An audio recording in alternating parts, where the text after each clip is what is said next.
Halo semuanya, semoga teman-teman dalam keadaan sehat dan senantiasa bahagia ya. Pada video kali ini kita akan membahas mengenai bersikap etis dan tanggung jawab sosial pada bisnis. Menurut teman-teman, apa sih yang dimaksud dengan etika bisnis? Mari kita bahas lebih lanjut. Etika bisnis terdiri dari dua kata yaitu etika dan bisnis. Etika dapat didefinisikan sebagai studi tentang benar dan salah serta moralitas dari pilihan yang diambil oleh individu. Jadi, keputusan etis adalah keputusan yang benar menurut suatu standar perilaku. Lalu apa itu etika bisnis? Etika bisnis maksudnya adalah penerapan standar moral pada situasi bisnis. Nah, selanjutnya kita akan membahas mengenai masalah-masalah etika yang mungkin muncul. Adapun masalah etika bisa meliputi yang pertama keadilan dan kejujuran. Maksudnya, diharapkan para pebisnis dapat menahan diri dari tindakan menipu, memberikan informasi yang tidak benar, ataupun mengintimidasi orang lain. Yang kedua, hubungan organisasi. Artinya, pebisnis harus mengutamakan kesejahteraan orang lain dan organisasi di atas kesejahteraannya pribadi. Yang ketiga, konflik kepentingan, di mana hal ini akan muncul jika seorang pebisnis mengambil keuntungan dari suatu situasi untuk keuntungan pribadi dan bukan untuk kepentingan perusahaan. Yang keempat atau yang terakhir, komunikasi.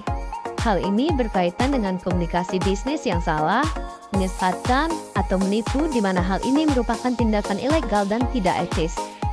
Lalu, apa saja sih faktor-faktor yang mempengaruhi perilaku etis menurut teman-teman? Jadi, faktor-faktor yang mempengaruhi perilaku etis dapat dilihat dari tingkat perilaku etis nih teman-teman. Tingkat perilaku etis dipengaruhi oleh faktor individu, faktor sosial, dan juga kesempatan. Faktor individu sendiri mencakup bagaimana pengetahuan individu tentang suatu masalah, nilai pribadi, serta tujuan pribadi. Faktor selanjutnya adalah faktor sosial, di mana faktor ini meliputi norma budaya, rekan kerja, pengaruh orang lain yang signifikan, serta penggunaan dari internet. Kemudian untuk faktor terakhir yakni kesempatan, yang mana faktor ini mencakup kode etik dan penegakan hukum. Selanjutnya, kita akan membahas mengenai upaya untuk mendorong perilaku etis bisnis di luar organisasi tertentu, di dalam suatu organisasi, dan pelaporan pelanggaran melalui whistleblowing. Untuk mendorong perilaku etis di luar organisasi tertentu, dapat melalui undang-undang dan peraturan pemerintah, pedoman asosiasi perdagangan. Sedangkan untuk mendorong perilaku etis dalam suatu organisasi dapat melalui kode etik, panduan tertulis tentang perilaku, arahan manajemen, dan pelatihan karyawan. Sekarang kita akan melanjutkan topik terkait tanggung jawab sosial. Tanggung jawab sosial sendiri dapat didefinisikan sebagai pengakuan bahwa kegiatan bisnis memiliki dampak terhadap masyarakat dan pertimbangan dampak pertimbangan tersebut dalam pengambilan keputusan bisnis. Lalu bagaimana pedoman untuk membuat keputusan yang etis ya teman-teman? Jadi pedoman untuk membuat keputusan yang etis harus mengikuti beberapa langkah berikut. Yang pertama, dengar dan pelajari. Kemudian mengidentifikasi masalah etika, membuat dan menganalisis opsi, mengidentifikasi opsi terbaik dari sudut pandang teman-teman, dan yang terakhir, kemudian jelaskan keputusan yang teman-teman ambil dan selesaikan setiap perbedaan yang mungkin akan muncul. Nah, sekarang kita akan membahas dua pandangan tentang tanggung jawab sosial. Sudut pandang pertama dilihat dari segi ekonomi.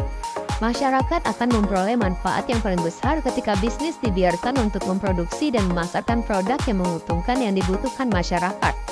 Perusahaan diasumsikan memenuhi tanggung jawab sosialnya secara tidak langsung dengan membayar pajak yang digunakan untuk memenuhi kebutuhan masyarakat. Sudut pandang kedua dilihat dari segi masyarakat. Bisnis harus menekankan tidak hanya pada keuntungan tetapi juga pada dampak keputusannya terhadap masyarakat. Perusahaan memiliki kepentingan terbaik untuk mengambil inisiatif dalam masalah tanggung jawab sosial. Pembahasan selanjutnya adalah konsumerisme. Jika dilihat pada tabel yang ada di layar teman-teman, kita dapat mengetahui hak-hak yang dimiliki oleh konsumen. Hak-hak tersebut antara lain hak atas keselamatan, hak untuk mendapatkan informasi, hak untuk memilih, hak untuk didengar, hak atas pendidikan konsumen, dan hak untuk mendapatkan pelayanan yang sopan. Berikut ini adalah beberapa isu terkait kepedulian terhadap lingkungan. Isu pertama yang akan dibahas adalah mengenai polusi. Polusi dapat diartikan sebagai kontaminasi air, udara, suara, ataupun tanah melalui tindakan orang di masyarakat industri. Isu selanjutnya adalah Badan Perlindungan Lingkungan. Hal ini maksudnya adalah badan federal yang bertugas menegakkan hukum yang mempengaruhi lingkungan. Isu terakhir yang akan kita bahas adalah menjaga lingkungan. Hal ini dapat terwujud dengan adanya Undang-Undang Lingkungan Hidup, kepatuhan sukarela, dan tindakan penegakan Badan Perlindungan Lingkungan. Menurut teman-teman, siapa yang harus bertanggung jawab untuk lingkungan yang bersih? Pemerintah dan perusahaan menghabiskan miliaran dolar setiap tahunnya untuk mengurangi polusi. Sebagian besar uang yang dibutuhkan seharusnya berasal dari industri yang sudah tertekan. Para pemerhati lingkungan mengatakan bahwa biaya tersebut merupakan biaya untuk menjalankan bisnis. Konsumen mungkin akan bayar sebagian besar dari biaya tersebut, baik sebagai pajak atau dalam bentuk harga yang lebih tinggi. Nah, sekarang kita akan membahas menerapkan program tanggung jawab sosial. Untuk menerapkan program tanggung jawab sosial, harus ada beberapa hal berikut loh teman-teman. Yang pertama, komitmen para eksekutif puncak. Karena tanpa adanya dukungan dari para eksekutif puncak, program apapun tidak akan berjalan efektif. Selanjutnya, perencanaan. Dengan adanya perencanaan yang matang, maka program tanggung jawab sosial dapat dilaksanakan dengan efektif dan efisien. Yang ketiga, penunjukan seorang direktur.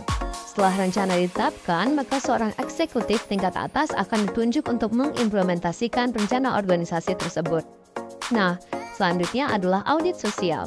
Audit sosial merupakan laporan komprehensif tentang apa yang telah dan sedang dilakukan oleh sebuah organisasi menyangkut isu-isu sosial. Sekian materi kita terkait sikap etis dan tanggung jawab sosial pada bisnis. Semoga bermanfaat dan menambah wawasan serta pemahaman teman-teman semua ya. Sampai berjumpa di video selanjutnya. Terima kasih.